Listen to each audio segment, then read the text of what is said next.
actions. And I'm proud to say that Intel was one of those 7 companies. We are also publishing our diversity report twice a year. It's made available to the public on diversity.intel.com. And we're also communicating our metrics and our goals internally.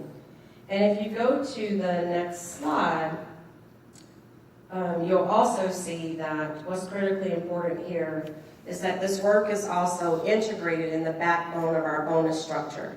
So every single Intel employee, about 7% of their bonus is tied to this work, which we think is another critical lever in being able to accomplish this work successfully. The other thing I'll just call out on this slide is just the criticality of your male allies and counterparts. So we also have an inclusion program that's specifically targeted at bringing along our male counterparts. Intel is about 70% white and Asian male.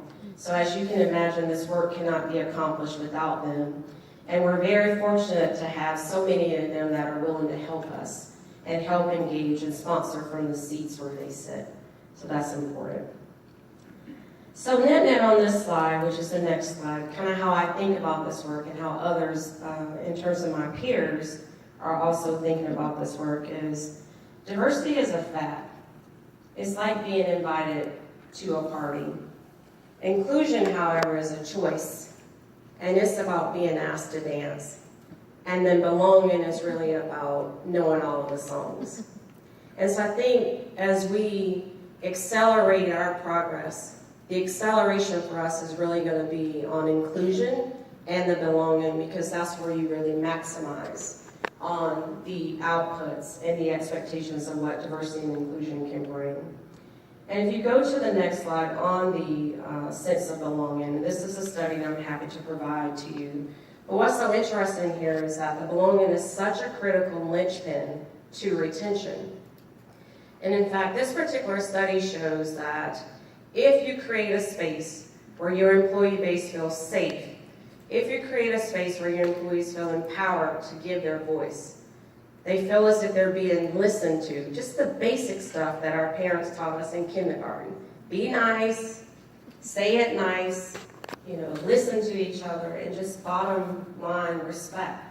But if you as a leader will just demonstrate 3 of these things, you will result in an outcome of 87% of your employees feeling included and more likely to be retained.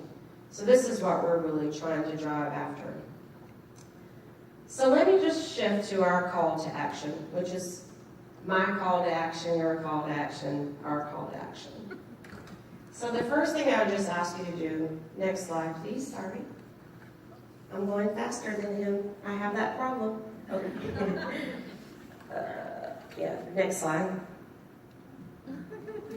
Yes. So my first call to action to every single person in this room is be a love cat. So what do I mean by that? Anybody read the book Love is the Killer App by Tim Sanders? Anyone? Someone, yeah.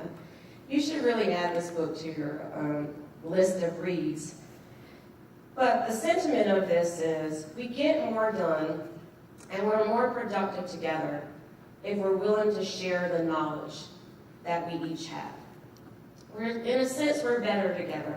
I don't have all the knowledge, you don't have all the knowledge, but collectively, we could be doing more together. The next piece of action for us, and the next slide, is when life shuts a door, just open it again. That's what doors are for. That's how they're made.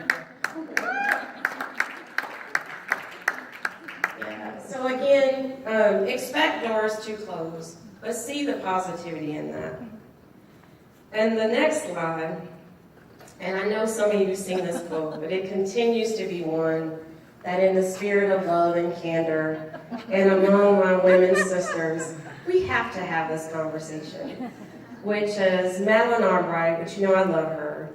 She said there's a special place in hell for women who don't help other women.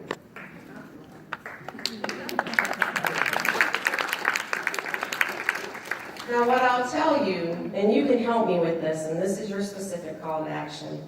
I was talking to one of my male colleagues before I was coming here, and I said to Michael, is his name, I said, I'm going to include this quote from Madeleine Albright. He said, which one?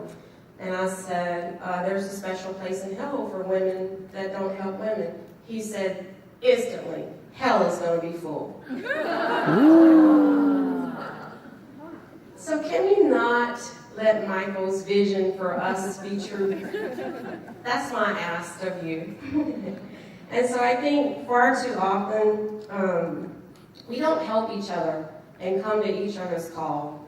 Even when we're on the same staffs, we're in competition with each other. We're fighting against each other. We're operating from a place of scarcity rather than a place of abundance.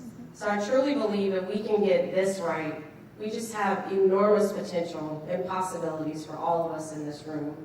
And the way we should always think about it is, we each are uniquely designed and created.